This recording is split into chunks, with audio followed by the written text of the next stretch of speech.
Yeah. Perfect. Thanks, David. All right. You cool. should get a little blip before, so just hold on a second. It's going to Yep. take a second to initialize the recording. Oh yeah, maybe I'm wrong. might already be recording. Yeah. Usually I hear the blip, you know. Cool, awesome. So welcome everyone, Monday, 16th of March. So this is to talk about collateral onboarding USDC.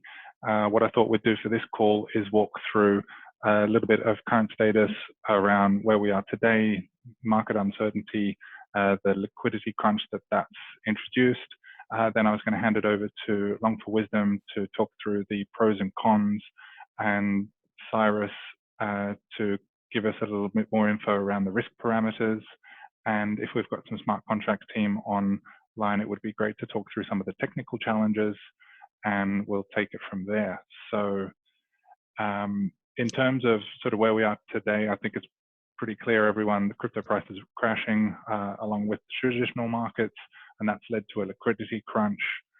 And so we're seeing that as a result of investors trying to acquire DAI to pay back their vaults, number one. They also want to participate in flip auctions, and they also want to participate in flop auctions. So that's really introducing a crunch, and this is where USDC comes in as an opportunity to give us more liquidity and try and stop that increase in DAI price that we're seeing going up at the moment. So I don't think any of that's new to anyone, but super quick intro. So Long for Wisdom, if you are around and would like to go through some of the pros or cons, or I can as well, either. Yeah, no, that's fine. I'll do it. I guess maybe we'll start with like sort of super brief explanation of why USDC helps as a collateral. So the key like mechanism that makes it really useful to have stablecoins specifically as collateral in this situation is because you can essentially do the following like loop of things. You can so in the case of USDC, you can lock USDC in your vault. You can mint a similar amount of DAI depending on the liquidation ratio. You can then immediately sell that DAI for more USDC, and then you can repeat that cycle a bunch. So in this way, USDC is essentially directly converted into like DAI, and people creating the vaults can take advantage of the ARB on DAI. So selling DAI when it's like 1.04, for example, and gaining 4%. And this can essentially happen up to the debt ceiling that we would have on USDC. So does anyone, I guess, not understand the mechanism by which this is help is maybe a good place to start? Or is that confusing to anyone?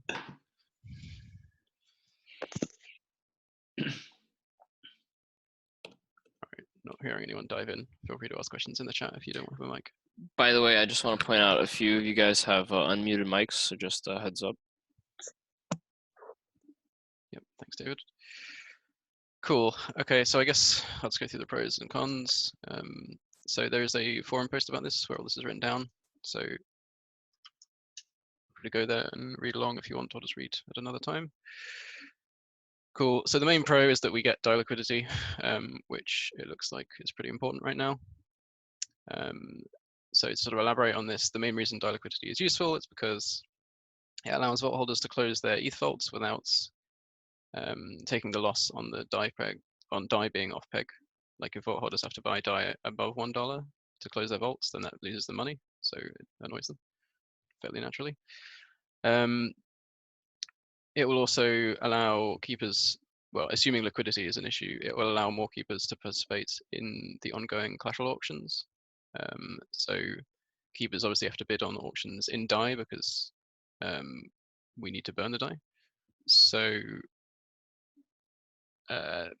yeah, so they obviously if they have to buy DAI for greater than $1, then it means we get less DAI back, or less. We get a less good price on the collateral. It also prevents more keepers from participating, or like disincentivizes keepers from participating. And then we have the similar issue with keepers that want to participate in flop auctions. They need DAI to participate in the auction because we need to get DAI in order to burn it. so they need to. So those auctions are essentially in DAI. They can't participate in them if they don't have DAI. Cool. So another pro is that so it's like people are not oblivious to the fact that DAI is off peg. So there's also a PR like pro, I guess, to onboarding this if it fixes liquidity and returns the peg to closer to $1. Cool. So in terms of cons, most of these I mentioned are familiar to most people. But the main one, well, first one is that it reduces the perceived purity of DAI as a decentralized stablecoin. DAI would no longer be backed entirely by decentralized assets because it's a decentralized asset. So that's important ideologically to some subset of people in the Ethereum community, potentially some subset of, or possibly superset of maker holders as well. Something to consider. Another con is that it also comes with regulatory risk and blacklist risk.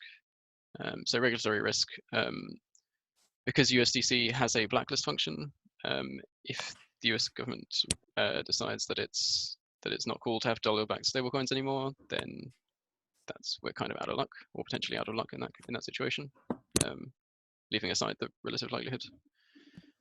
Sorry, I haven't been here in a while. I forget sure. how it works. So you're gonna talk like do we get into it? I don't know. I want to I guess because I have things to say about like the potential legal risks. Yeah. So I'm just kind of doing a summary of the pros and cons right now. So yeah, but if you want to jump in afterwards, yeah, absolutely. Cool. Yeah. So that's a regulatory risk. The other con is kind of similar, but not directly the same, is the blacklist risk. If some anti-money laundering concern or KYC concern comes up with like specific addresses being blacklisted by Circle, if assets belong to those addresses are used as collateral in the DAI system, then that leaves us with a problem. And then the fourth con, just again, PR response, due to DAI no longer being backed 100% by decentralized assets, could also be negative. So I guess maybe we'll pause there and sort of get some. Who wants to comment? Yeah, let's jump into some of those cons. I think probably around the blacklist and the legal aspect that CPAD you raised. So let's talk through some of those before we go into the risk parameters, the risk value. Yeah. So I guess my thing is like in principle, why would Circle care if people are borrowing against their USDC in Compound or borrowing against their USDC in MakerDAO? Like, I don't think we would ever really have this conversation if it wasn't an absolute emergency. So if Jeremy Allaire is like, or any of the Coinbase people are on this call, like we don't know what's going to happen in the next few days, and like now is like, if there was ever a time to be brave and do this, like now is the time. Like we shouldn't hesitate, and we should just if Circle or Center like wants to ask questions about this, like I'm gonna like I'd love to be involved in those conversations and just really get to like the heart of kind of why it would somehow be different, or why we should be afraid to like use USDC as collateral if if it's being used in Tornado Cash, it's being used in Compound, it's being used in DYDX. Yeah. Like these are all gaps that are just like, I mean, I'm not saying too, and this isn't legal advice for the DAO, right? Like, that's not what I'm saying, but I'm saying that like if there was ever a time to kind of like unify around like a risky thing, kind of, it's not even risky. I really don't think it's risky, but I know I understand like I understand the legal arguments, right? Like, and I know that it does get a little weird at the margins, but like this is like this is go time, guys. Like, you know, there may not be a tomorrow, and you know, you got compounds kind of like adding to this like DAI corner that's happening right now, and this is like this is really bad for DAI liquidity, and like, you know, I think all of us want the same thing here. You know what I mean? So I think you're absolutely right, and in that, I don't think this is as big of an issue, but in the interest of transparency, making sure that people are aware of this, this, I guess, you know, risk, or this philosophical difference from the way we have other assets and other collateral on board is worth raising up, just to make people aware. Yeah, I think the kind of key thing to kind of realize is that the liquidity is a risk, like a short-term risk now, which is fairly serious. The risk of USDC as collateral is more long-term, potentially, if it, like, again, not sort of commenting on how big that risk is, but well, I mean, that's where we use the debt ceiling as a tool to exactly. You know, rein that in as we go along. So also want to point out, this is not something that we're just considering because of this particular emergency. It's something that's been discussed for a while, and many people have thought this has been a good idea to add for some time. So it's not a new idea. So Clayton brings up a good point in the chat. There is every option, there is every possibility for this to be temporary. Like, we're not necessarily agreeing that we should always have USDC as collateral. We're saying, at least I hope what we're going to say is that we want it now for this to fix the liquidity issue, and then further conversations about how long it stays, like what the parameters, like long-term parameters are, that can potentially be decided later when it's not like lots of stuff going on. Does anyone else have any other negative or any cons that we feel we should raise?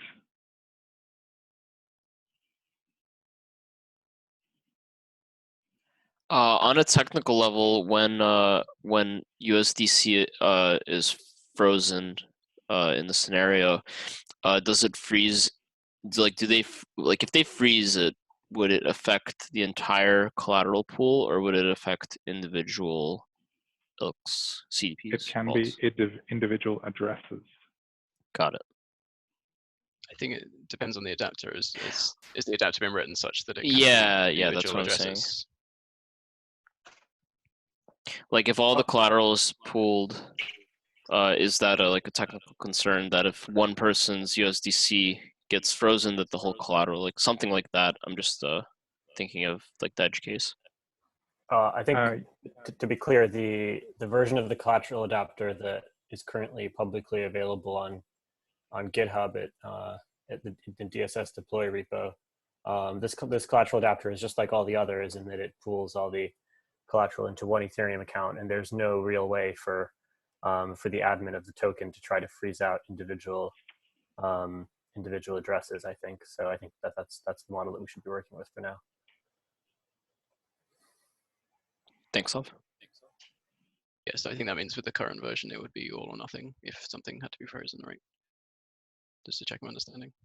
Yeah, I'll step in here. The current plan is to use GemJoin 5 adapter, which was pre-built long before the deployment of MCD, because USDC has 6 decimals. So that code is available in DSS now. But yeah, it does pool everything. So if it were to be blacklisted, it would basically freeze up the adapter. Cool. So Leighton in the chat just asked the question, which was, what is the implementation risk?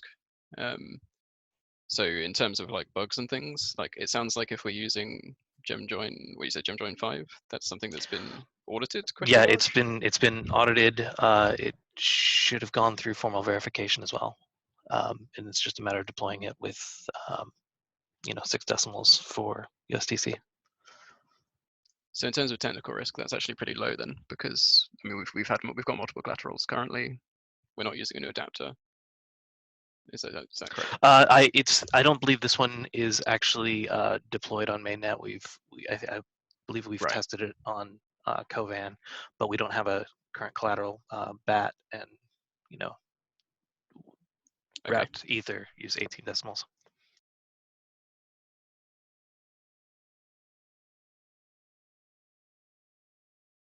Okay, great. So just are there any other comments in terms of cons that we want to cover in the chat?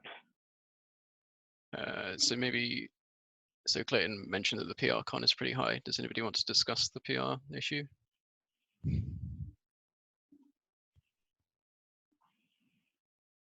I mean, I think it's around the argument of decentralization and what this does to it. But I think to CPADO's earlier comment around where we are at this point in time, yeah, I think that's far more important. So the con with the PR is that people will point to this as saying that the Maker system doesn't work without like a fiat stablecoin because it's being added in this moment of weakness rather than at a different time when the system is stronger. So yeah, that's a consideration. It will just be like, it will be memed that it doesn't work without this kind of backstop. Yeah, it's really no different than the crowd that's going to come out during MCD transition. And here we are, and I think we just set parameters, and it's not. I agree, there's going to be a marginal PR impact, but that's de minimis relative to what could really, spiral out of control if we don't.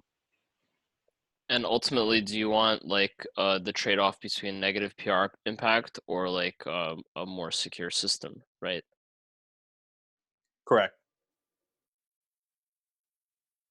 Yeah, I mean, I think I'm in agreement that it's not something that we should, or reason to not do it, but it is something to be aware of, I guess. Hey guys, Cool. sorry, but I joined a little late. But is there a limit in the percentage of USDC that can be in the pool?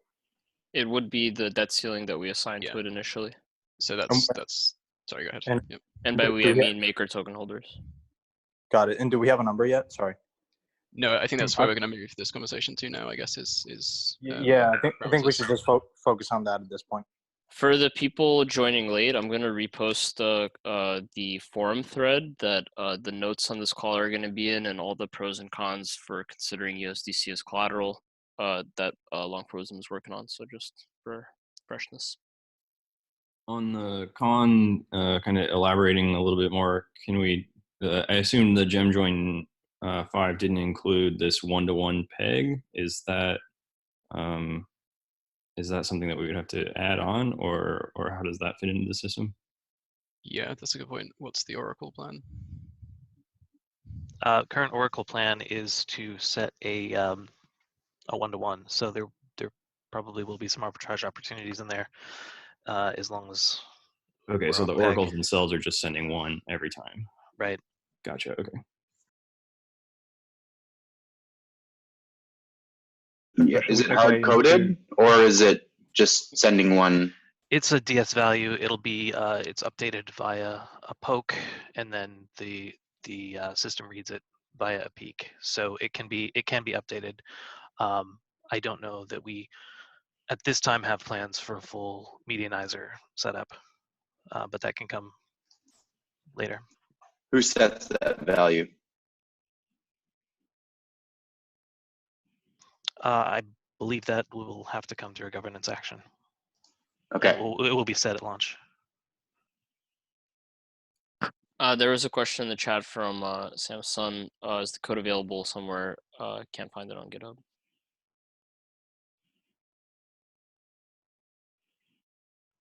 Yeah, I believe it's in a private repo right now. We've got some numbers in there, but we don't. I don't know that we're ready to publish those until the governance. He was asking about GemJoin 5. Yeah. Let me see if I can find that. GemJoin 5. I think it's public. Yeah, I posted the link in chat. So whether it's public now or when it becomes public, it would be great to get links in the forum thread to the code. One of you guys can provide those. So guys, shall we step over to talk about the risk values? If Cyrus is around, I think in your list, Long4Wisdom, you had a number of values to talk through. So yeah, maybe Cyrus is probably a better authority to talk about these, because I thought of him, so Cyrus has a better idea. Yeah, I mean, this chat has been incredibly fascinating so far, and I mean, it's kind of cool to see that the community has already put so much thought into all this. So I mean, kind of in that light, I kind of would like to see this discussion evolve organically. We've done some analysis on kind of like heuristics or considerations that we might want to take when we do select a final set of parameters. And I'm happy to talk about those, but I kind of think that the way the community has been taking this has also been pretty neat. So yeah, I have a number of discussion topics that we should just hit upon at some point. I'll kind of give like a brief overview of the different topics, and then hopefully we can get through all of them by the end of this call. So of course there is the collateralization ratio, debt ceiling, and stability fee. We already spoke about the oracles and how one possibility is to just have a hard-coded value of 1 for the oracles. However, while this is obviously beneficial in a few ways, it's important to remember that it doesn't completely erase our liquidation risk, because due to accruing stability fees, these vaults still can one day be liquidated. Based on some kind of rough estimates, like it could take months before the stability fees themselves generate enough DAI debt that the vault would have to be liquidated. But nonetheless, because that is a possibility, we have to also consider a set of auction parameters as well as a liquidation penalty. And then after that, really some considerations on the technical aspect of the token risk, along the lines of what Sam was just asking about the GitHub repo. And then, yeah, I guess we already spoke a little bit about not just the blacklist risk from the USDC, but also any potential credit or default risk, for us from taking in a fiat-backed stablecoin, in terms of kind of auditing the reserves and any risks associated there. So as an overview, does that sound good? Okay, cool. So then let's dive into, I guess, just the main 3 risk parameters. So one thing I was considering with collateralization ratio, and well, we'll actually find that the three parameters are all highly interrelated, but depending on what the debt ceiling. Sorry, just to confirm, the 3 main parameters are stability fee, liquidation ratio, and debt ceiling, correct? Correct, yep. Cool. So depending on what the debt ceiling is, what's chosen as the debt ceiling, we may not want to have too low of a liquidation ratio. So classically, people have always considered USDC to be extremely low risk, and it wouldn't require any. It could easily have a super low collateralization or liquidation ratio, something sub 110. The issue is, though, that at sub 110, the recursive leverage ends up becoming so high that we could end up in a situation where just 1 or 2 parties may end up eating up the entire debt ceiling, and then we're kind of we're dependent on them to use that wisely. So as an example, at 110% liquidation ratio, that offers you roughly 10x leverage. And so if we had put in, say, a 20 million debt ceiling, for example, one guy with 2 million USDC could come in and max it out. And then if he doesn't use it for what we really need it for, which is the auctions, and I should talk about that a little bit later as well, then we're in a bit of trouble. Then the only thing we do is just raise the debt ceiling again. So there's definitely some arguments for having kind of a less capital efficient collateralization ratio, something along the lines of like what DYDX or Compound has, in this kind of 125 to 135% ratio. That's still, you can still borrow a decent chunk, but also makes it more difficult to cap out the debt ceiling. So does that make sense? And does anybody have any thoughts on like any counterpoints that makes them feel that for some reason the collateralization ratio really needs to be super, super, super low? Hey, Cyrus, Alex here. Hey.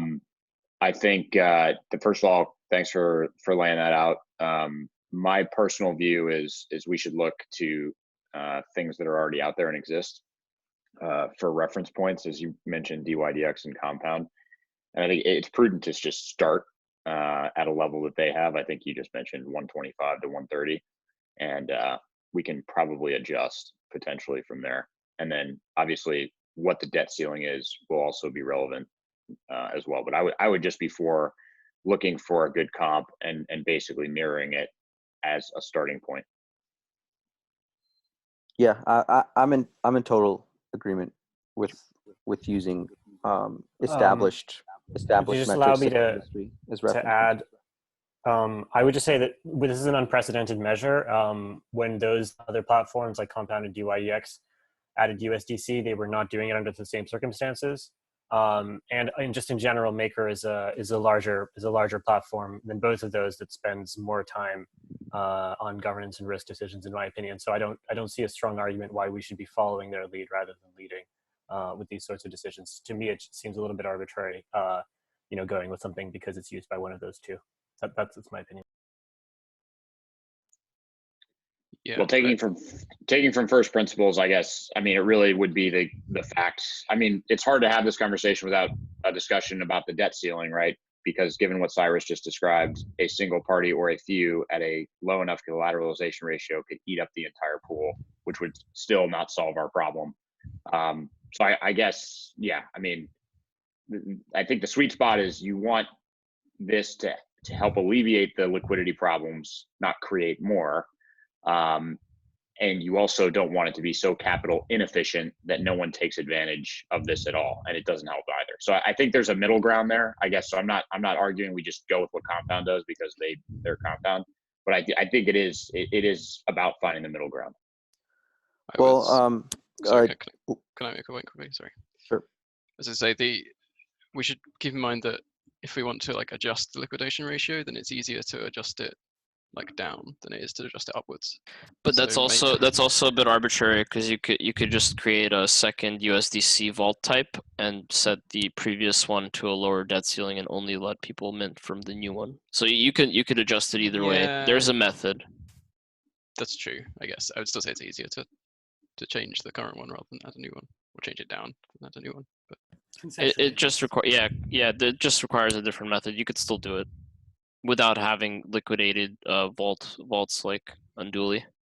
Yeah, but I mean, so even if you're not moving it, like if you're not moving it up, so you wouldn't liquidate anyone. If you're moving it down, then it's better to do it in the current vault type rather than add a new vault type, because otherwise people have got to move their deleverage and then move their USDC to the new vault type rather than just printing more DAI. Right.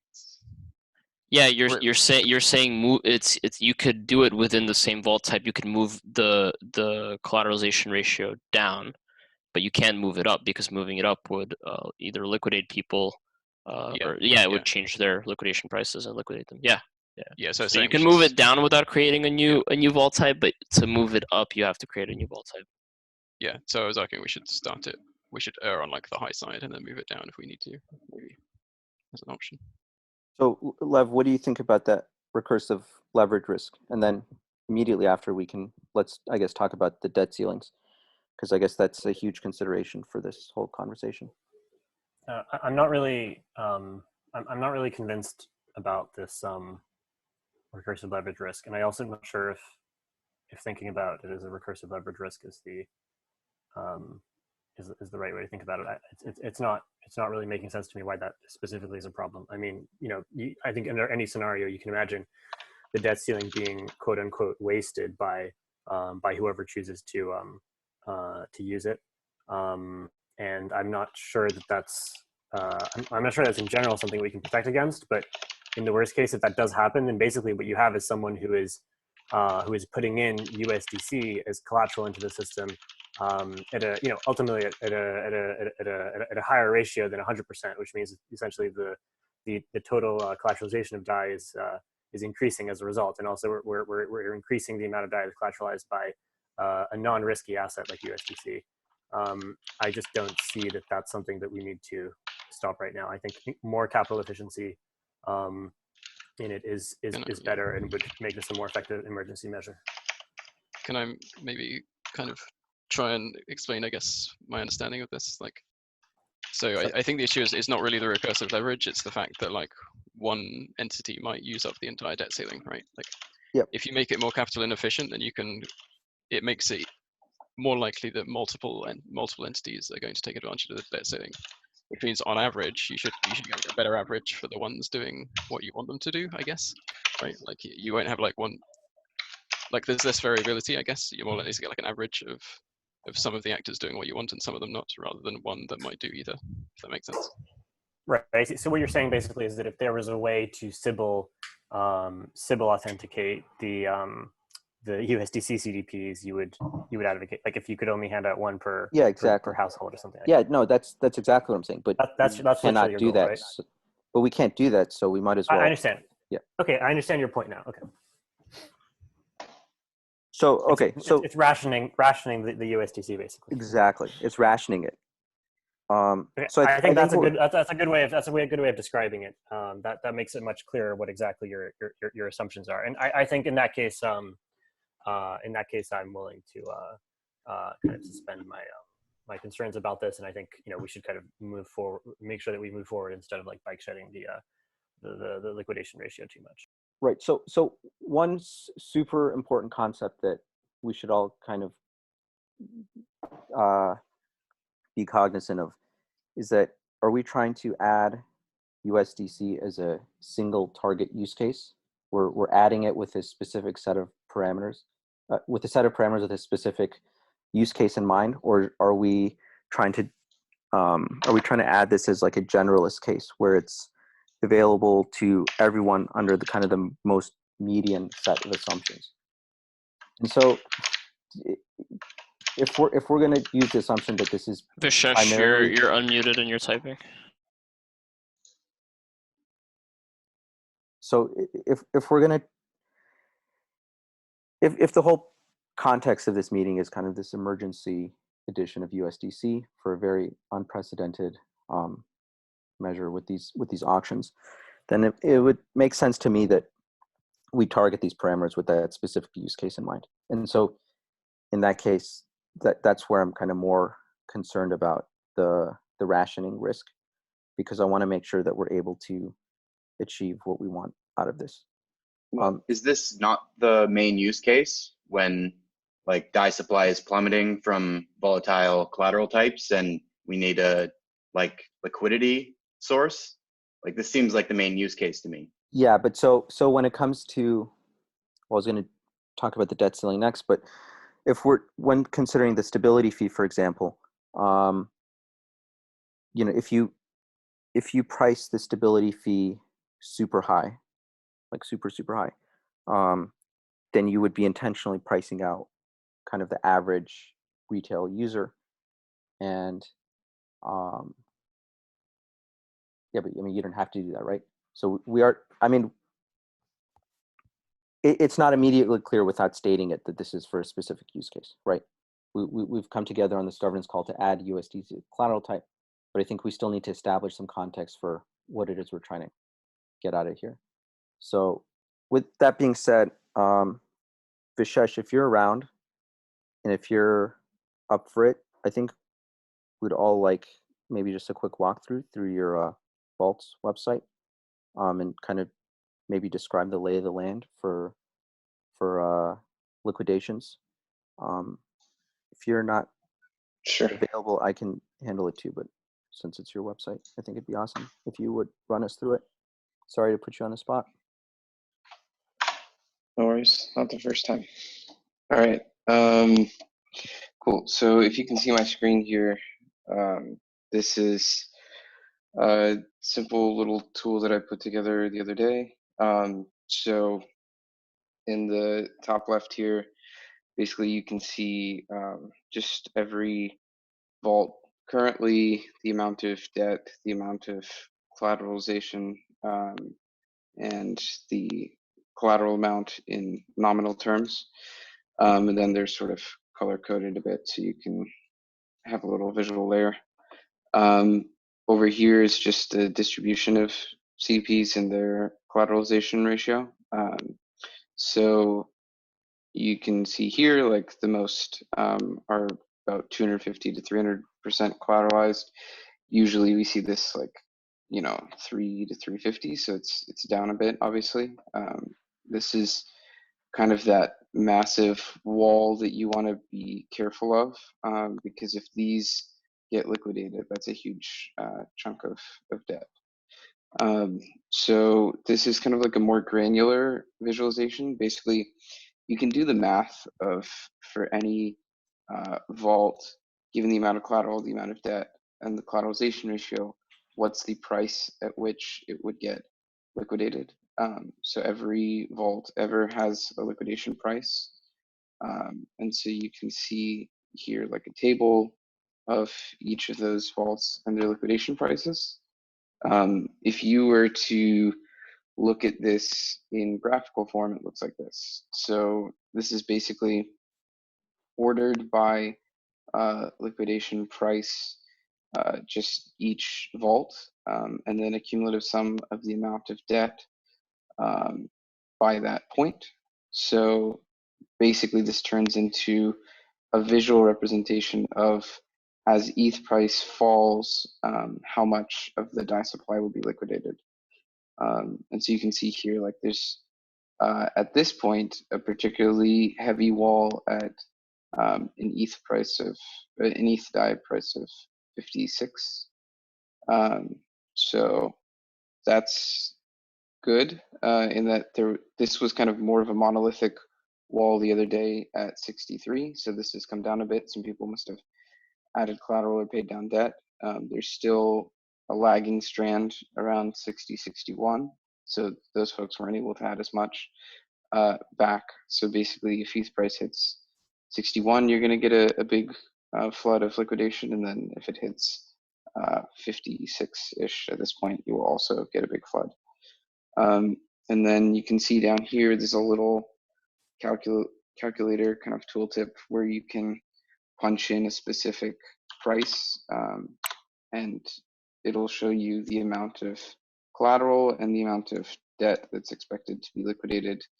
And then basically, if you adjust this slippage parameter, which is the percentage efficiency effectively of, or percentage inefficiency in the auctions. So 0.3 means the auctions are recovering 70% of the debt, and so on and so forth. You can see basically the expected gains or losses. If all auctions function perfectly efficient, you actually make money.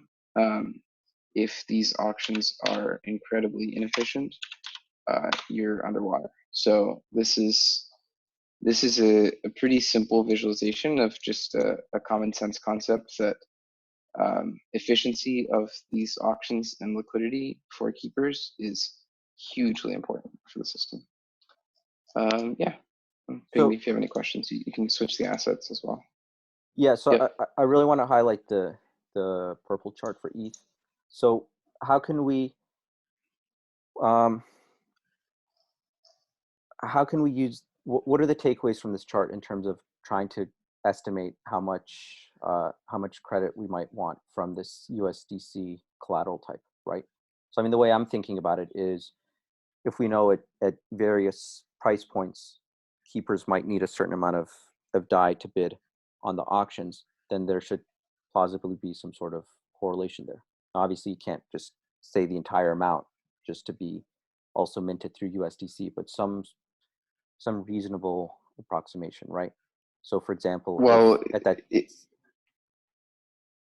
your goal is to make up shortfall, then essentially the question is going to be, what's the amount of inefficiency in these auctions that you need to make up for, right? So if these auctions, you expect to recover half of the DAI debt, then essentially you could see what the expected surplus is from liquidations that were not completely underwater. And then you can see what the amount of shortfall is net. And then you could essentially say, okay, well, we need to cover the expected shortfall. And that's theoretically what you need to be able to bid on in terms of liquidations, which is what you're using the USDC for, right? Is right. To be able to mint to make up shortfall. Right. So, but it's not immediately clear like what the current slippage would be if we were to do nothing. It could be super high. It could be 50%, right? Yeah, that's the most qualitative part of this. Is you essentially, my guess would be from a risk management perspective, you want to pick a conservative slippage estimate, something that's in the realm of reason or safer than what you are seeing so far, and then pick that as the amount that you want to target to be able to cover. And then, you know, whatever you're able to do is what you're able to do, but that's theoretically your target, at least. So like just hypothetically, let's just use 60 as an example, and you put in 30% slippage, right? That's from the DAI debt. So that's already after counting the over collateralization ratio. So 30% slippage here would be equivalent to bidding roughly one third of the total collateral that's being put up for auction. And that would result in only a $2 million loss. Is that right? 2.3 with 30% slippage. That means you're recovering 70% of the DAI debt in these. Or so that means when you sell one ETH, you're recovering, and let's say ETH price was at 100, that means you're recovering 70 DAI for that ETH. Okay, so that doesn't count for the collateralization. So like just type in like 0.66 for the slippage, just hypothetically.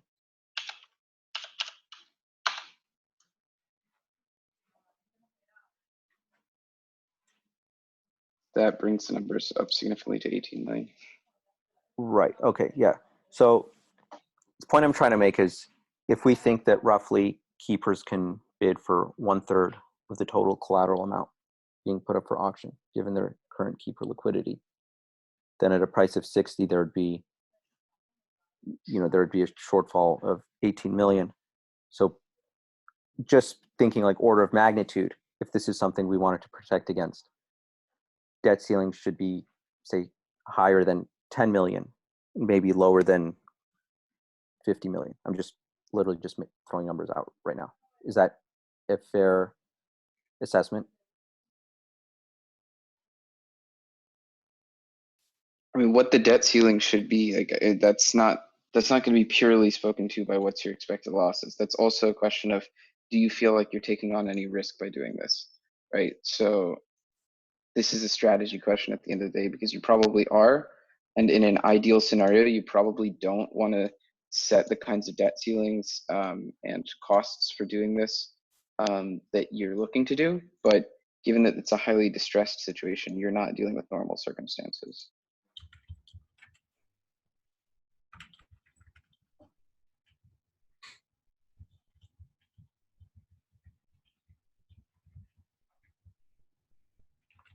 Okay, so does anyone else have thoughts on heuristics for thinking about what the debt ceiling might be? I mean, obviously something useful for us in this moment.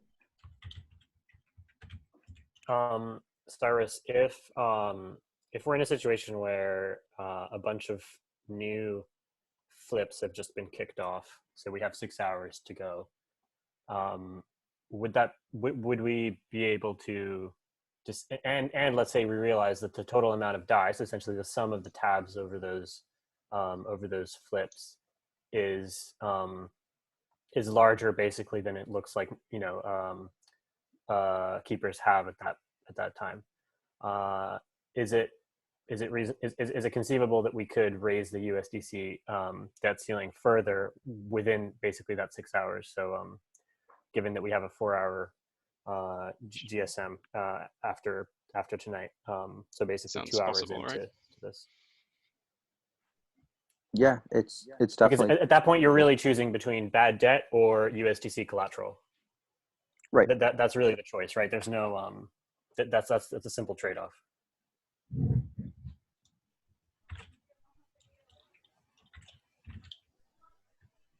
Feels like we probably shouldn't wait for that to happen before having any debt ceiling at all, though. Do we maybe want to have like a base level and then increase it in that situation if it comes up? I'm sorry, to be clear, I wasn't suggesting that we don't set the debt ceiling initially. Sure, I mean sure. that if we initially set it to something like, let's say 5 to 10, which I think was the range that was brought up in chat, and it seems like the range that we're anchored to now, if it turned out that we actually need 20 because that's how much is getting liquidated because ETH is at $50, it seems pretty reasonable to me to try to rush that through, because I would rather see 10 million USDC added to the collateral pool, regardless of what my concerns there might be, rather than see 10 million of system debt. Yep, that makes sense. Well, so maybe now's a good time to talk about the stability fee, because I think I would prefer it if the debt ceiling started out higher than what we might want, but we'd have a prohibitively high stability fee as well, so that people aren't just using it for no reason whatsoever, but structured in such a way where you're only incentivized to borrow the DAI if the price of ETH were to hit 60. And then so if they needed it, they could get it on the spot.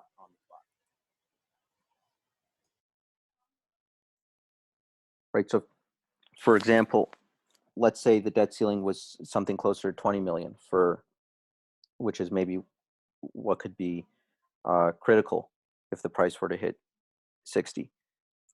If it came along with the stability fee, 20% or higher, then people may not be utilizing that debt ceiling in the day-to-day, but only when they would need it. Or at least that would be the hope, right? One thing I want to sounds pretty raise. reasonable. Yeah, with regards to stability fees, a missing part of the conversation in general about stability fees, and this is stability fees are only effective, prohibitive, encouraging with respect to specific use cases. So the question is, how are people going to be using it? And I would guess that if you can drop in USDC, take DAI out for a relatively low collateralization ratio, people will primarily use that for arbitrage, which, by the way, is a system benefit in the sense that it helps give people an easier way to regulate DAI price down. Yeah, and that was actually my next point, is that we do have secondary use cases for USDZ as a collateral type, which is just helping the DAI peg, right? So far we've kind of only been focusing on the potential auctions, but there are benefits in regulating DAI price as well. Well, DAI peg, it directly impacts the auctions because auctions are based on ETH DAI price. So these things go hand in hand. When you look at that 30% number, that 66% number, a huge chunk of that comes from what's going on with DAI price.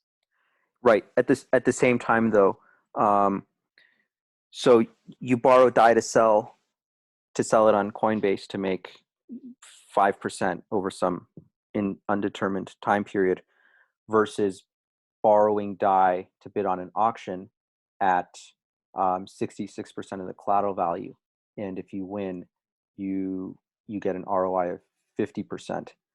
So we definitely want to keep in mind that it's not the same benefit. There's like massively higher upside through the auctions than there are through DAI peg arbitrage.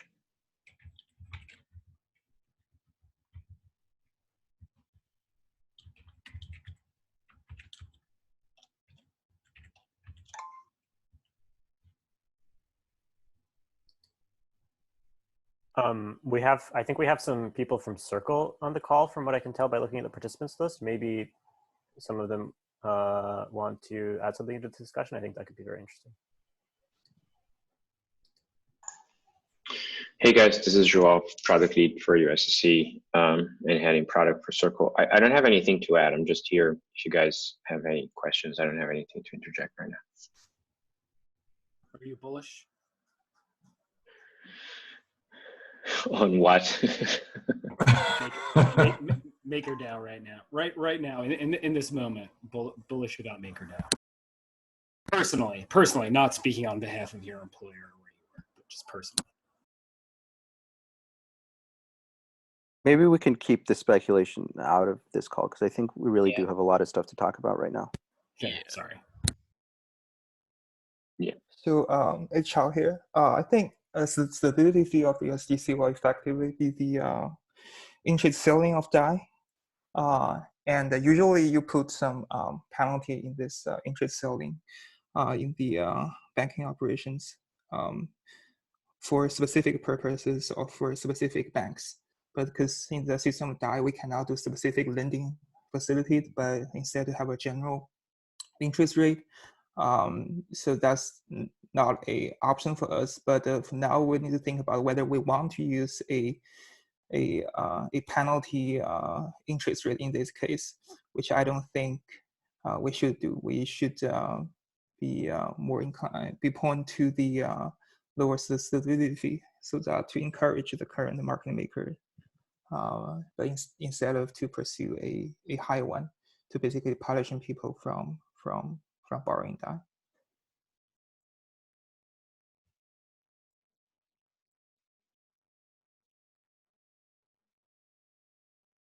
I agree with Chao that we shouldn't use that measure right now. It's effectively starting to apply the system debt to DAI holders, and given that a lot of people in the community probably don't even know that that's a possibility, that would probably just add a lot of uncertainty that we really don't want to see right now.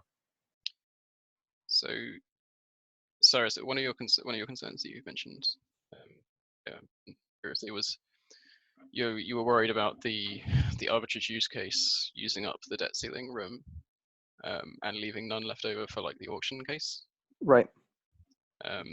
So do you not feel that if the arbitrage case works out well and we get the peg back to like close to $1, then that like also alleviates like the auction case as well, right? Because then it does, but I think it's go by.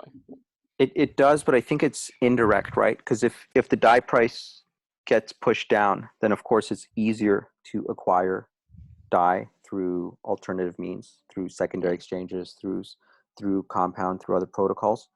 It's just not as immediate as getting it directly through Maker. So I'm not sure if there's like a clean way to do this, but potentially you could make the stability fee so astronomical where it's only profitable for people who are willing to bid the 66% on the auctions. And it would actually be unprofitable for people who are trying to take the 5% premium out of DAI price. I'm not suggesting that as like a good idea by any means. I just think at the very least, my one hope for the stability fee is that it's high enough that it's not targeted for some sort of just generalist use case, versus we have kind of what appears to be a very specific need for this collateral type. Otherwise, if we were adding USDC in kind of in calmer times, I think we would come to significantly different conclusions for all of these risk parameters, to be honest.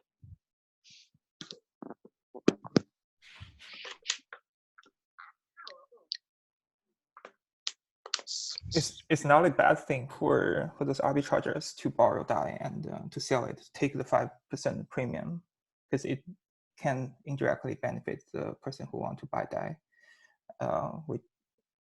which they cannot do at current premium. So it's not a direct credit give to the CDP owners or those who want to participate to the auction, but it will indirectly benefit them.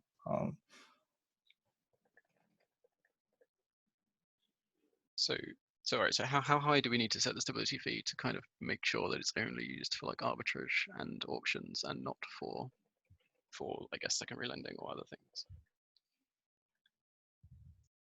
Sorry, can you repeat the question? Like how high does the stability fee need to be on USDC to prevent it being used for like more general use cases like secondary lending or whatever? Like if we, well, because yeah, I think the two cases we want are like peg arbitrage and auction availability, right? So can we limit it to both those two cases? I mean, we can't perfectly, right? But if that's the goal, then like what does the stability fee look like in that situation? I mean, higher than 5%, right? Probably higher than 10%. Somebody who needs, I would definitely look past 10%, just ballparking it. I don't really know how high, right? But that's maybe a jumping off point. 15%, 20%, 25. At that point, I don't think it really matters, as long as you kind of pass this mental threshold where, right, as long as you structure the parameters in such a way where the collateralization ratio or the liquidation ratio is not so low that you have rationing risk. The debt ceiling is high enough where it can satisfy your specific needs, for which I would say our needs are twofold here. One is primary need is auction bidding if the price dives. Secondary need is peg arbitrage to alleviate liquidity. And then set the stability fee so that borrowers are borrowing to satisfy those two needs. Then I think we've achieved what we've set out to. There's a time component to this, right? By time component, you mean? If like the fees are paid yearly, right? So it's how long do you want this USDC loan in the system for? Right. And I would argue that's not very long. You should think of this as a short-term lending facility to fulfill this immediate short-term need, and accordingly, it should be priced in annual terms quite high. Probably north. I see Long for Wisdom just added that supply rate on DAI on compound is 18%. Definitely should be higher than that. Maybe even 25%.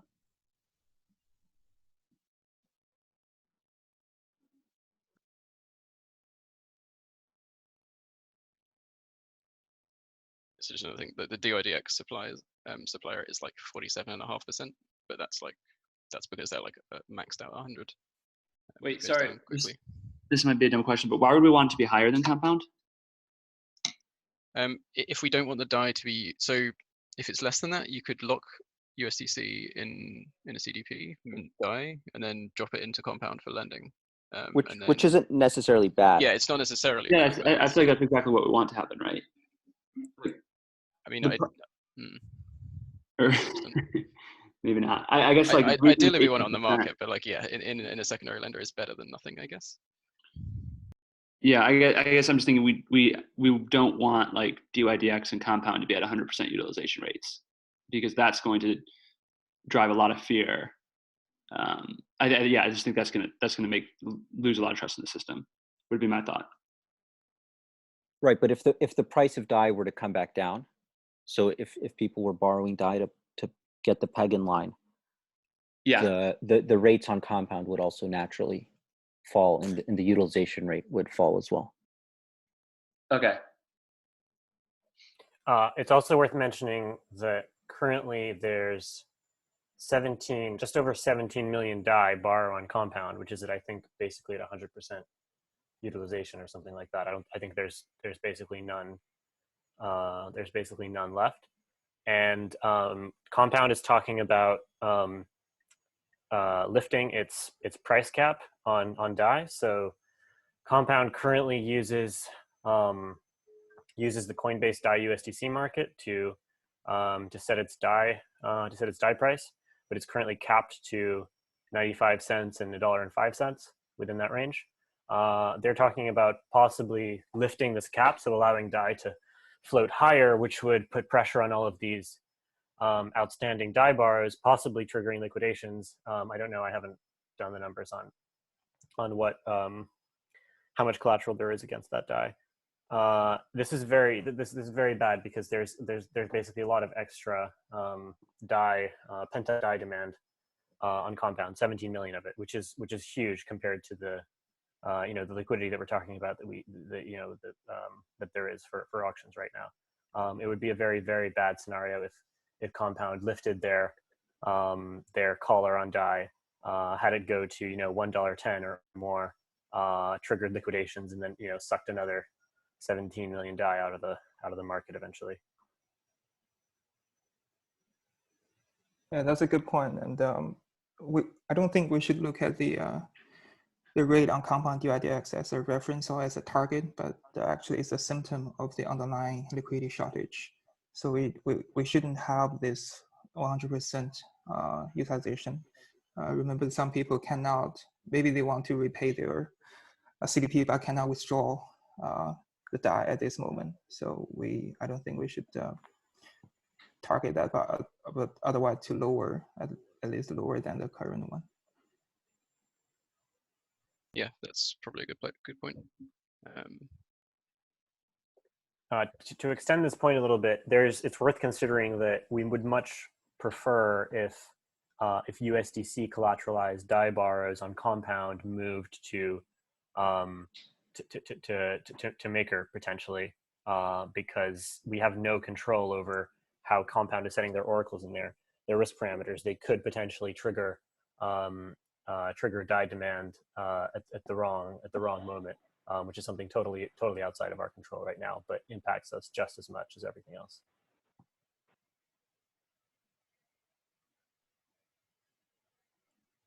Which, in terms of actionable steps, would suggest that we could try to target a lower stability fee than whatever the Compound rate is, to encourage as much to migrate over as possible. The bar on Compound for USDC is 3.46, so that is quite low.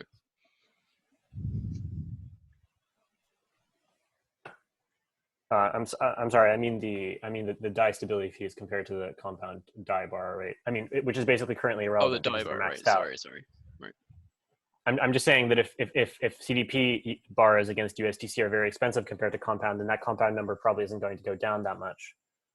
Which means we have this we still have this Compound pent up bomb sitting there, which really makes me uncomfortable. I would much prefer it if that USDC and DAI debt were on our balance sheet rather than theirs.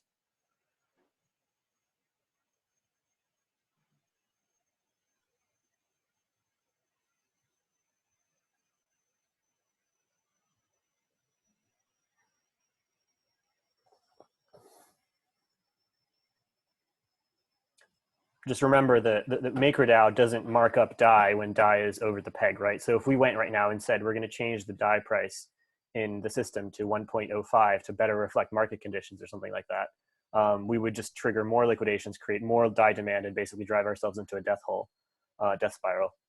We don't do that. We have the ability to not do that, which is very important. But Compound is already marking DAI up to 1.05 and has expressed an interest in marking it up higher. So if you go into the Compound Discord, you can see the discussion about that if you're curious. But basically, there's no guarantee that that Compound won't mark DAI up higher, and there's 17.25 million DAI of demand that's a risk of that. Hey, this is Robert from Compound. Just to be extremely clear, the way our system works is that we use the market price for all assets in order to maintain the risk parameters of the system.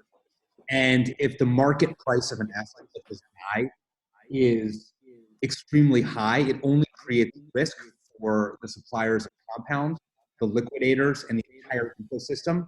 If there's a different price between the real life market on Coinbase Pro and other venues and what's reflected in the Compound protocol, because our system does not behave the same way as Maker's. And so we're going to be adding significant safety to our platform by removing an arbitrary cap on the price of DAI. This is not intended to do anything besides ensure that liquidations can occur in an orderly fashion on Compound if necessary.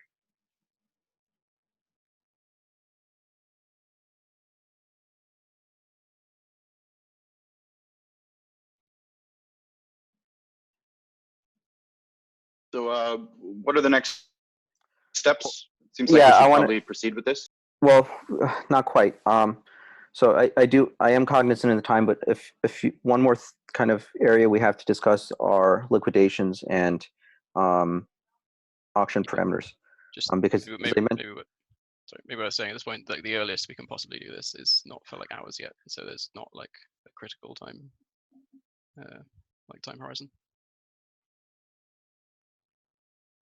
Right. So okay. So so let's talk timeline first.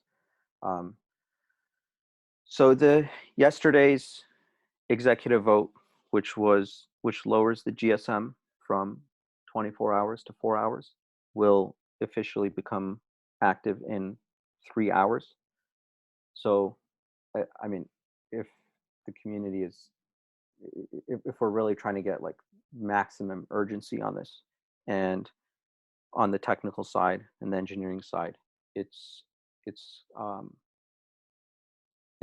ready. And on the risk and governance side, we propose the risk parameters that we've kind of informally discussed on this call. Then an executive vote could be put out later this afternoon for the US-based people. So that's what it's looking in terms of timeline and urgency. But I would strongly urge everybody to consider like just how speedy we want to make this governance process, and the value in kind of keeping these discussions going.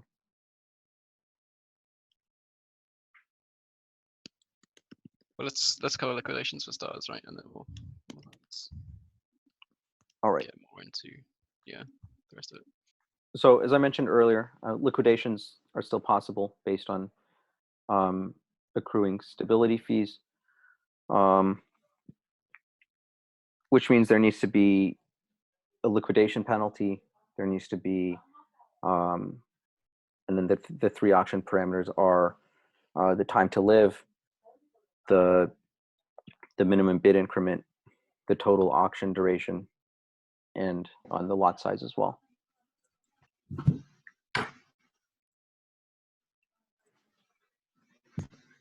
So to start, let's start with the liquidation penalty. Only major rule I can see here is kind of the standard auction grinding attack. So unfortunately, I don't think this could be something set arbitrarily to say 0. But maybe Lev wants to chime in on the auction grinding aspect here for those who are not familiar with that concept.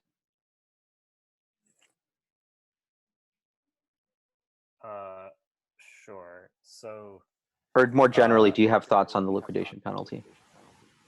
Oh boy. I wouldn't mind a 2-minute explanation of what auction grinding is for the room. Okay, let's start with that. So auction grinding is actually pretty relevant in light of what happened recently. It's not the same thing at all, but it's a relevant phenomenon. Thankfully, now that TTL is a bit is much higher, the risk of it is also reduced. But what auction grinding is basically where you open a CDP and then trigger your own liquidation, basically, so that you can then bid on your own liquidation auction with DAI. So it means that you essentially have to have collateral and you have to have DAI. You have to be prepared to bid on your own liquidation auction. And the trick with auction grinding is basically that when you bid on your own collateral auction, the game theory of it is a little bit different to when you bid on someone else's liquidation auction, because once your liquidation auction goes into the dent phase, that's the phase once we've already covered the total debt, and now we're just decreasing the amount of auctioned collateral. The excess collateral that is not being auctioned is returned to the CDP user, right? But if you're bidding on your own liquidation auction, then that CDP user is actually you. So the collateral that you're essentially, foregoing buying is actually going back to you anyway, which means that once you get into the dent phase of your own liquidation auction, as you bid up the price, you're not actually bidding up the effective price because because you're basically getting this collateral back anyway. So at that point, there's basically no risk for you to keep bidding, which means that if someone else is in competition for you bidding on your own liquidation auction, you can always win. You don't even need unlimited DAI liquidity, right? Because you're just bidding you're using the same amount of DAI to bid on decreasing amounts of collateral. And that means essentially you will outbid anyone, and you can also kind of like grim trigger it, which is a game theory term, which basically means that you kind of, if you show people that you're going to do this, and they're going to give up competing with you because they know that you're always going to win, and they're just wasting their time and their gas. And then what you're hoping for by doing this is basically triggering loads of liquidations that are of your own CDPs, and then hoping that people actually don't bother bidding on them, and that they end up clearing at a discount, which means that the difference is socialized into system debt.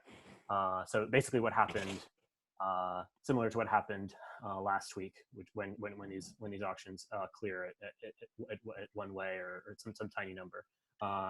With auction grinding, you would have a similar, or the attacker would hope to have a similar kind of effect where no one would bother bidding on these because they knew that the auction grinder would just outbid them because it's their own CDP. And this is the reason why we need to have a liquidation penalty in the first place, because the liquidation penalty changes the economics of this a little bit, and it means that the grinder is guaranteed to lose the liquidation penalty every time they try to do this. They can still gain from it, but it's no longer zero cost, or the cost is greater than simply the gas price of doing these operations. That's the that's the summary. There's a paper on this that you can check out if you want the details. All right, thanks, Lev. So you're about to make a point about auction grinding, though? Okay. Yeah, I mean, I think basically, if you set the liquidation penalty too low, then auction grinding can still be worth it if you think that there's a chance that people won't turn up to your auction. So you can still do the grim trigger where you trigger liquidations in your own CDPs and then bid them all the way up. It's just that, every time you do this, you have to pay the liquidation penalty. So I would say that if we set the liquidation penalty to something very small, like 1%, I can imagine an attacker willing to take that cost in order to have a shot at it. And that's the reason why I would, I wouldn't anchor near zero. I would anchor near where it is for ETH basically. Even though obviously USDC is a much less volatile asset, I would, because of auction grinding concerns, I would anchor it to that. By anchor, I just mean mentally when you're thinking about where to start.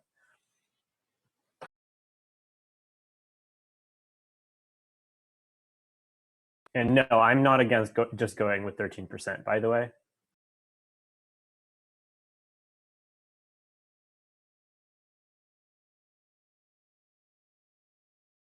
Yeah, so my main thoughts on auction parameters are probably fine to use the ones from ETH, or like the new ones, unless someone has like reasons that we should change them. Like it shouldn't be something that happens like often on USDC anyway, so it's going to be less impactful than it is. To be clear, we are going with a constant DS value at 1.0 for USDC feeds, right? There's not going to be liquidations due to price unless governance passes something, right? Yeah, the only liquidation should come from people with vaults not realizing they're taking stability fees, and that. Yeah, I think this is in favor of having a high one, because that is even more preventable, because basically that means when you take out a vault, provided that the messaging is okay, the messaging will literally tell you when you'll get liquidated if you don't pay. It doesn't have to tell you, watch the Oracle price. It'll tell you specifically that this date, please pay. I mean, I don't know how it will be messaged, but I'm saying that it's even more predictable. It's probably not time to change the UI. I mean, maybe there is, but yeah, it's possibly a secondary concern. Although maybe it shouldn't be.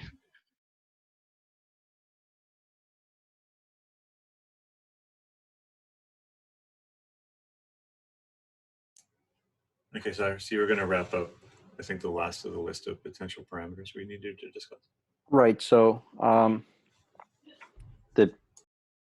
one consideration is just using the same as the ETH auction parameters for USDC. So the 6-hour bit duration, I think, makes sense. Can Given I that, just ask a question really quickly about that duration? Sure. So obviously the 6-hour duration for bidding was in effect during this last round of bids, and there were still DAI being sold for like $26, right? No, that was a UI issue. It was not being sold for $26. Okay, so there were indeed there were sufficient bidders that were coming in. Yeah, they were being sold more around like 86, around like 80% of the current market rate ish. Okay. I know that there's quite a bit of resources around participating via a keeper bot, but is there, now that there's a longer duration in place, I think you'd see a lot of additional participation in these things if there was like an integration guide, like a contract level integration. It was like, these are the steps you need to take to bid manually. Is there anything of that sort that's out there already? I think that would be a really valuable thing to provide at large that serves like a complementary function to having sufficient DAI liquidity, because there's definitely DAI liquidity that's in the hands of people that just don't know what to do. Speaking from the perspective of our work on this backstop syndicate over the weekend, and we've had a whole consortium of developers that are highly knowledgeable in DeFi, and we're still running up against things that we're like, well, do we need to do this or that? And like an integration guide would be massively valuable on the liquidation fronts and on the flop auction. yeah, I that's a great point, and I agree, and I do think that there's some work being done to kind of make these more user friendly. But I think it'd be better if maybe we table this for like a separate call and try to kind of keep this focused on USDC for now. I agree with that sentiment. I just wanted to raise that point since we were discussing the bid size really quickly. But yeah, I'll let you focus on. That's a good point. Reach out to me in the chat at Rich Brown, and I can put you in contact with developers and a room of people that can help you out with your issues. Fantastic. Thanks. Yeah, and the reality is for USDC, we probably won't see liquidations based on stability fee accrual for several months, to be honest, depending on how borrowers use it. I'm tempted to kind of look to the ETH auction parameters as precedent right now. They could even be, I mean, there's just probably going to be fairly low there's going to volatility in these auctions. There's going to be a few auctions that should close efficiently because the collateral asset isn't volatile. Like, it's probably not a thing to really worry about too much. Like, just use the auction parameters from like ETH, I think. Has anyone considered if USDC is being enabled we're in these emergency times, turning on the circuit breaker facility for USDC, or at least having it deployed for USDC, where we could actually disable USDC liquidations until we thought that it was a good idea? Because if we were to see USDC minting in order to stem the liquidity problem, we really don't want to see USDC liquidations. That is completely counterproductive. Much rather just have those positions sit there accruing debt until we can figure out what to do. Right, that's actually an interesting point. Would it be a good idea to launch USDC with that circuit breaker in place? I'm not seeing a strong reason why not. So just to talk it through, I think what would then happen is if you became liquidatable, you would have you would have a position that someone can still pay off, but it would just sit there and you wouldn't be able to liquidate it. I don't see any incentive. I don't yet see any perverse incentive that that arises out of having these unliquidatable USDC positions, I think. Because remember, your debt is still going to be growing on them. We're not freezing interest payments on USDC or anything. It's just that you will be allowed to continue to accrue interest even once you start going below the collateral ratio. Obviously, it starts to become problematic once the interest is accrued so much that someone could, in theory, have gone below 100%. But we can actually calculate based on the stability fee that we end up choosing how long that will be, and it's going to be like a couple of years, even at the kind of aggressive 30% per year number. So I'm not so worried about that. Right, but no matter how low the stability fee is, if you borrow the absolute maximum amount of DAI that you can, you could still trigger it could happen. The liquidation. I understand. I'm saying is that if we have the circuit breaker, then that won't trigger anything. It will just mean that you can't take out more, and your debt will continue to grow. But basically, I'm as far as I can tell right now, I don't think anything bad would happen. I haven't thought about this for long enough to be sure, but we might have. I mean, if we did do that, and then like 2 years later or whenever we have to turn it on, then that might be a little bit difficult to communicate. There are all these odds now that are going to get liquidated immediately when we press this button. But it sounds like a reasonable idea, to be honest, because like there's not going to be keeper infrastructure for like USDC DAI vaults as well. It's another thing. So like, I mean, remember, as soon as you trigger a USDC liquidation, you're undoing all of the value that you tried to add by putting it there in the first place. Yeah, that's true.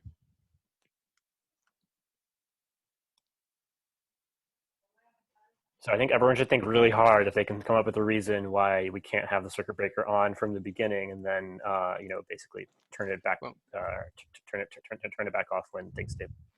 At the very least, we should like deploy it right with the USDC flipper, or like make this USDC flipper, so we can turn it on. You cut out a lot there, Long. Oh, sorry. It says we should deploy it with the USDC flipper, or like connect it to the USDC flipper, such that we can turn it on if we need to. Maybe we don't need to turn it on immediately. Like we get like the notice, right, of 6 hours if someone gets liquidated. Sorry, I know that's not true. That's stuff.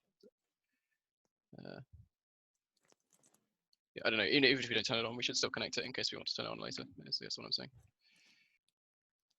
Yeah, to be clear, as far as I know, the flipper moms or the circuit breakers are per collateral type, and in fact, I don't even think there is one for BAT right now. I mean, I'm not sure. Maybe there is, but I didn't hear anyone mention it. I don't think. So we would have to explicitly add that to the collateral spell. I think the flipper mom was added for both collaterals. Yeah, I think it is. Okay, cool. Never mind.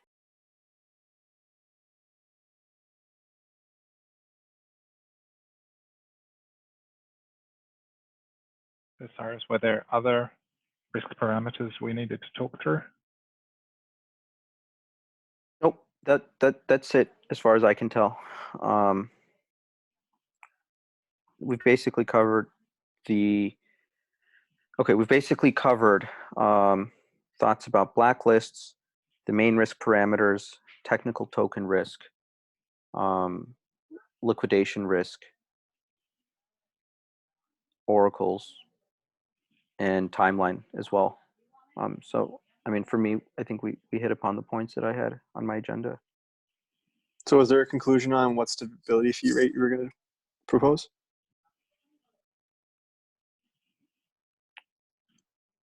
Not exactly, because actually that's just because we discussed it. I actually don't think we came to like a broad... we haven't come to conclusions on anything, I don't think. And like potentially we shouldn't do it on the call, we should do it in the forums. But like I'm open to that being part of the discussion. Yeah, I was about to jump in with my standard quote. We all have to act fairly aggressively. We need to balance appropriate, reasonable levels of community interaction and communication, but also with furious activity as well. The best tool we have available to us right now is the forum. So immediately after this call, lots of foundation members, lots of consultants and experts and all the rest are going to break off into groups and continue to brainstorm. And let's use the forum to maintain a thread and a history of what's going on today.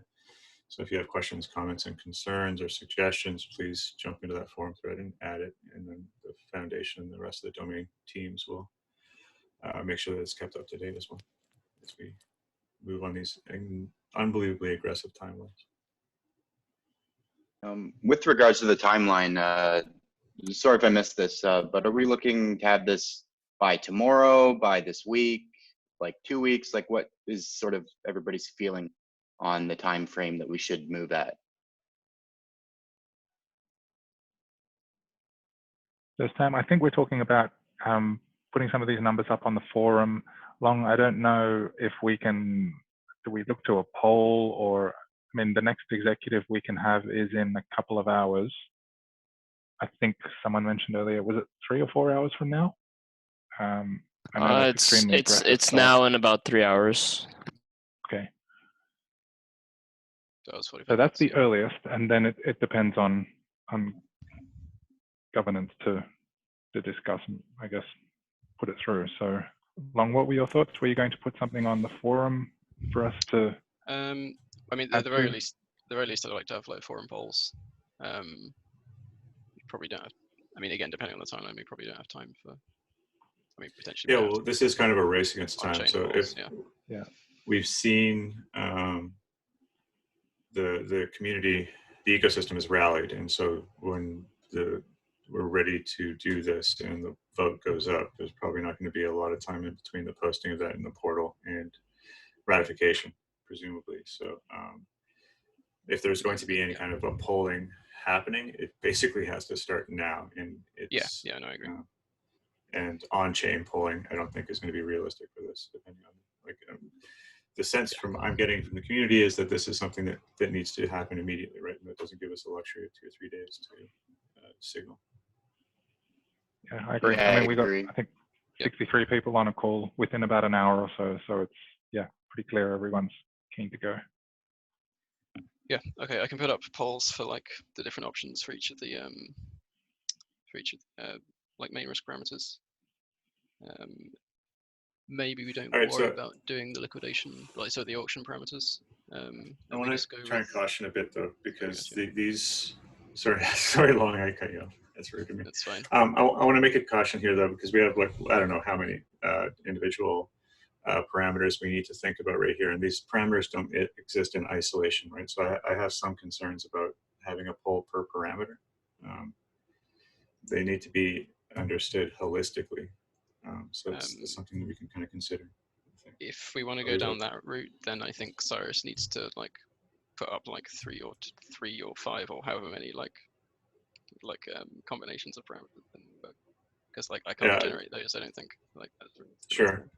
Let's also consider trying to get information in before polls. So historically we do polls and then we have a debate afterwards, and it's always been my long-term concern that people are voting on a poll and then they read through the rest of the thread, and then we're hoping that they come back and adjust their votes. So maybe Cyrus, here, I'm going to publicly throw you under the bus. Can we get like maybe just like a 1-line or 2-line explanation of each one of these parameters in that forum thread prior to people signaling their? Yeah, if you give me some time and I'll draft something for the forums. Yeah, just like a small paragraph about what each one of these parameters is supposed to do before people start saying yes or no. Yeah, I mean, I would, again, if we're going to go down that route, then we need to know, it needs to be like a sentence saying what it is. Then we need to know what like the pros and cons of setting it like highly or lowly, or highly or, yeah, low, I guess, are. Because it's the trade-offs that are important, right? Like we need to know what the, you know, what the pros and cons of having it high are, and what the pros and cons of having it low are, all this sort of stuff. I have some concerns, like opening this up to the larger community. Like a lot of this is very, very sort of technical considerations, and we have like a short time frame. I'm more inclined not to have forum polling, just my opinion, and defer to the risk team to set the parameters reasonably. That's my view. I mean, yeah, I don't really know how comfortable Cyrus is with that. Like, we've had a fairly good discussion, I think, of the various options for the various parameters, but I don't know if that's like, yeah. What do you think, Cyrus? Yeah, I mean, even if I were to propose something, it would just be like a summary of this call today. It wouldn't be any different, and with the same exact justifications. And then, I think based on the summary, yeah, I mean, there was sufficient like lack of consensus on a few things where, right, it's not entirely clear if it should be this number, that number, right? It's not so clear cut. Yeah. So like based on that, I'm not really super enthused about just picking something and putting it out there. But I do understand that this is obviously a difficult time for governance as well. I think we are kind of agree with the intention to have a large, a high debt ceiling start. Like we don't think like 5 million or 10 million will help. So we aim at a high one, like 20 million to start with, and a relatively low stability fee. I think that was largely the consensus. Right? I think the stability fee is probably the most consistent one. So should we spend, I mean, I know this has been a super long call, but should we spend maybe 5-10 minutes rehashing the stability fee discussions? Because I must admit, I'm a bit confused because there appears to be some conflicting, there's some trade-offs here. It's not necessarily clear that high or low is better. So Cyrus, do you want me to make your argument and you make my argument? No. I was just saying that if I understand correctly, your argument for higher stability fee is that you essentially want to reduce the aggregate DAI holdings by non-keepers. So you want to make sure that people aren't minting, minting DAI at with the very low stability fee, and then just like selling it onto the market, and it just gets bought by like random people who are like, oh, I might hold some DAI for a couple of weeks because I'm looking for, stability or something like that. We don't want this because that just takes DAI out of the market again and doesn't have the desired effect. And we do want to limit it to minting by those people who will be participating in flip auctions, which is specifically the reason why we're adding this emergency measure. And we basically don't care about suppressing the price of DAI other than just enough to do this. That's your right. That's your argument, right? Yep. It's the opposite one that I'm less clear on. Okay. Well, basically, I was saying that the reason I was saying we should consider that it should be lower is essentially that it's still too risky to leave slack in the or not slack, rather to have too much tightness in DAI demand right now. And I'm claiming that there's a lot of extra pent up DAI demand that we can't see that comes from DAI borrows on secondary platforms. And I gave Compound as the example, which has got whatever it was, 17 million DAI borrow, which some of that DAI is against USDC, and I think someone could check the numbers. I don't have them right now, but I would imagine that quite a lot of people are borrowing DAI against USDC actually.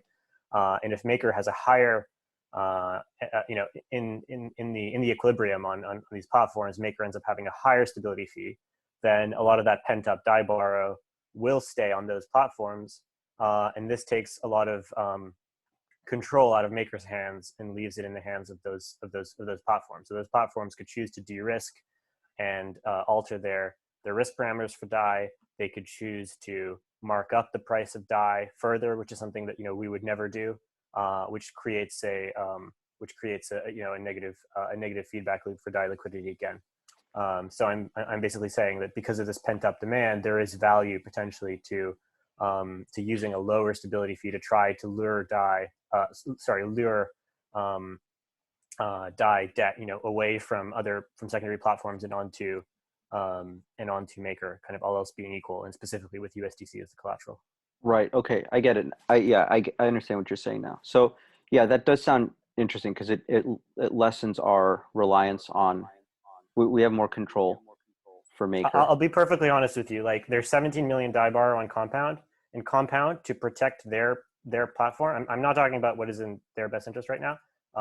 They could choose to alter the risk parameters to basically try to get this DAI paid off, right? And this could cause a huge liquidity shock that we have no way of influencing, really.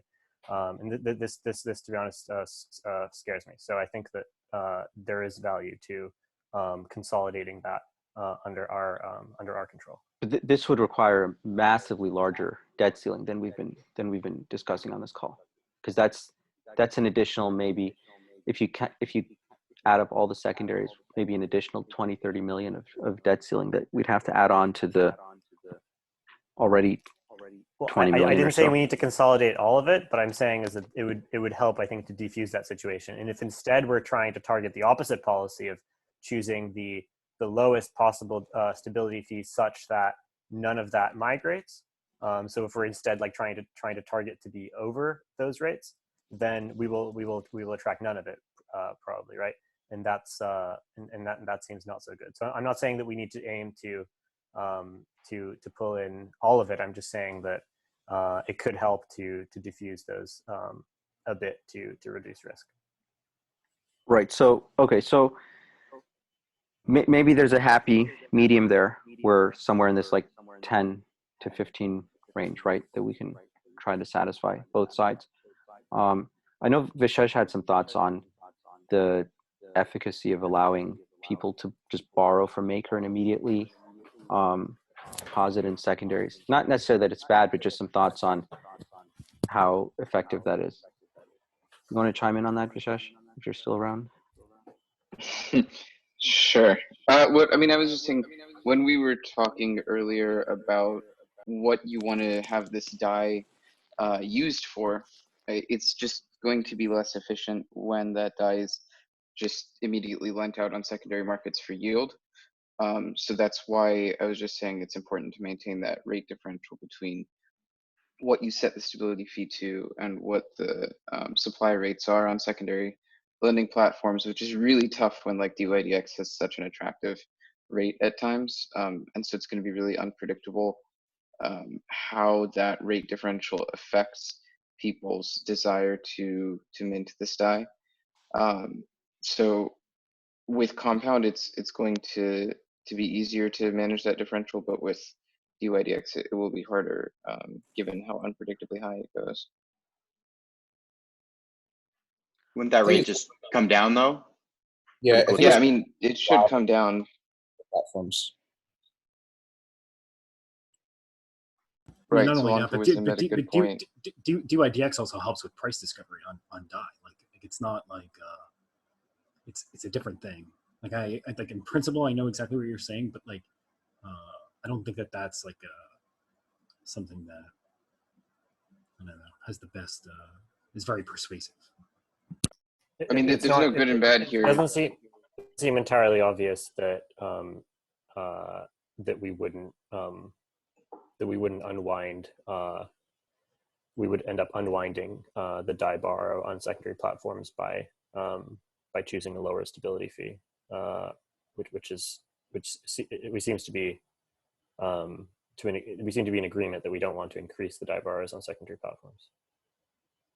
Yeah, I mean, the bigger point is just what do you want to be using this DAI for, right? So if you have a certain debt ceiling assigned to it, you want theoretically to be able to draw on that debt ceiling to get the DAI you need to make up for any shortfall or to bid on auctions that are being severely underbid on. So just the point was just when people are using it for other use cases, it's taking away from that potential use case. I would like to comment on the assumption that we're trying to targeting the debt ceiling with the shortfall of the debt in the system, which I don't think is correct targeting. We should actually include the demand and the shortage on the secondary market, because we were experiencing expansion of DAI borrowing, and now we are in a serious contractions, which means that we need target the magnitude of the secondary lending, leverage trading, for example, on DYDX as well. So, which means that the magnitude is definitely 3 times or 4 times than the actual shortfall. of the debt in the system. So I want to clarify, not shortfall, and maybe I misspoke earlier, but the point, I think, of what I've heard of why, you know, the community is looking to enable this use case is in the event that liquidations are not functioning smoothly, keepers want to be able to source this DAI so that they have the ability to bid on these auctions. And like basically the amount that you know, realistically worst case, if ETH goes to say 56, you're going to have about 35 million projected DAI liquidations. If it goes to 55, that jumps to 52. Those are, I think, the numbers to watch, in the sense that looking for these big sort of waves, because if there's sort of a gradual ETH price movement and there's a gradual progression of liquidations, that's theoretically something that's easier for the system to manage and less capable of being abused by somebody who's severely underbidding on auctions. But when you have these massive walls and have a lot of liquidations all at once, those are, I think, the high risk scenarios. So, you know, again, those prices are around 70 with about 10 million, around 60 with another 10 million, and then 55 brings you, you know, another 20 million or so. So, you know, all in all, there's about 40 million in these walls that I think are the real risk scenarios. And then you will progressively, like the situation will evolve if you hit the first one, and then the second one, and then the third one. So I don't know, it's hard to make recommendations on action based on that data, but my guess would be if you prepare to have enough to cover the first two walls or so, you could theoretically adjust parameters if you really need to source more DAI and you're going to hit that third wall. So let's also keep in mind that the new 4-hour GSM allows us a lot more flexibility. So even if we think that the demand for DAI from USDC is going to be significantly higher, we can always add debt ceiling later. It's not ideal, but it's maybe the safer, maybe the more prudent approach is to start off with a nice reasonable chunk like we were discussing earlier, and then reevaluate once we reach a point where it's been used up, and we can evaluate the new DAI price and the auction situation and so on.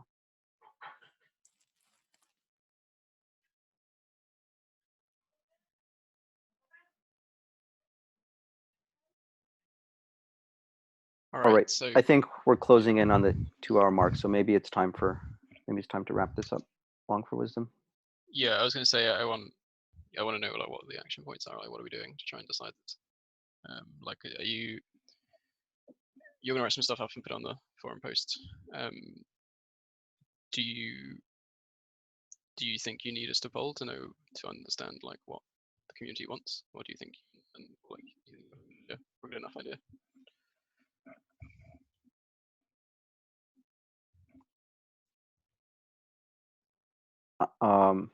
Sorry, I know, difficult question to answer. I mean, or if you don't, like, what form do you want to see the polls in, right? Like,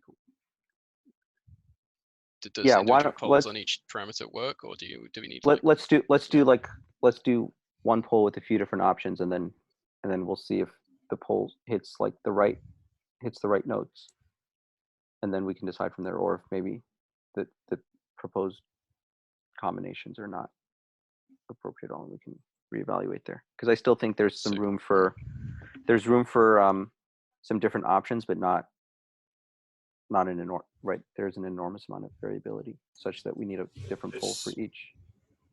It sounds like well, I don't have a clear sense from the community, but there's equally loud voices for let the domain experts do what they need to do, and then there's strong opinions about let's have governance do what governance needs to do, and then there's like let's find a point in the middle. So perhaps in these polls, one of the options could be let the domain teams do what they need to do, and then we'll have another executive later in the week. So is that amenable to loan proposal, like a list of here's the options, and what the final option is, just do whatever the risk team wants to do. It's fine for me, but like, so Cyrus was kind of making the point that he would rather not make that decision, right? So like. No, sure, but Cyrus is beholden to governance just like the rest of us. So I'd like to make sure that everybody. Yeah, but like as a governance, I don't want to like put it on a like I don't want to force like a domain to make a decision they're not prepared to make, right? Like that's silly. like what? Well, I think putting up a poll is forcing a domain team to follow the lead of the poll. So there's people are being forced regardless. Well, that's forcing them to carry out a decision made by someone else. It's not forcing them to make a decision when they're not prepared, when they don't want to do that, right? Like forcing someone to decide something because you don't want to do it is worse than like deciding something and telling someone to. Well, ultimately, the decision makers are the MKR voters, right? So, just saying. Yeah, like what I want to know we is have like the luxury of not passing these executives, so they need to be tightened up. So I just want to make sure that. Yeah. So I'm not advocating for one solution over the other. I'm trying to make sure that we're as inclusive as possible. So there's plenty of people saying. Well, like obviously, there's people that just they want us to stop talking and start doing, and there's other people that want us to continue to talk. And so I don't want to push people down a funnel without providing options. What I'm trying to figure out right now is what form the polls should take. Like, sorry, were you saying that we should have like polls, like options that are like the collection of the three main risk parameters? Was that so? Like, no, I was saying there's maybe like separately? 2 or 3 different packages that could work in this in this scenario based on today's discussion, right? There wasn't like one clear set of parameters, but there wasn't 20 sets either. So maybe we just put out a few of the most logical ones that are slightly different. There's some slight differentiation. That makes sense to me, but I can't generate those packages. Yeah, I can generate those. That's fine. I just want everyone to know what's happening and like using what. So Cyrus is going to generate those 3 packages, I guess, right? Like a paragraph about or something about why each one is might be good. Yeah, like and the reasoning behind each one. Yep. And then last note I want to make is that there's still some outstanding governance topics to discuss, not USDC related, things about Keeper software, one about the upcoming flop auction and its starting price. And then another one, actually an important one, being the circuit breaker that is going to be available in a few hours. There hasn't really been any discussion on potential situations, how it could be used, what are the criteria, and all that stuff. So I would not be against having another urgent community call sometime very soon to discuss all these other topics. Yeah, I think that sounds reasonable. I don't know if we want to do another one today, but maybe tomorrow, or is that going to be too late for some of this stuff? I'll let you kind of make that call, but I'm available whenever. But I just want to put it out there that there are still other things to discuss that I know a lot of people are anxious to talk about. Yeah, by the way, I think right now would be a good time to shout out that Vamsi from the integrations team is going to be on the community call that is tomorrow, and he's going to be doing, once he confirms, by the way, so I'm kind of speaking a little bit preemptively, but there may be a presentation on flop auctions, and we might be able to get into keepers a little bit on that call. So just a heads up. All right. Cool. Okay, well, I'm happy with what we've decided to do. So unless anyone else has got objections, I think we'll end this here. Yeah, good sounds call. like a plan to me. I'll stop recording. Make sure that you join the forum. We'll continue the discussion, and then as events develop, we'll make sure that our thread's updated.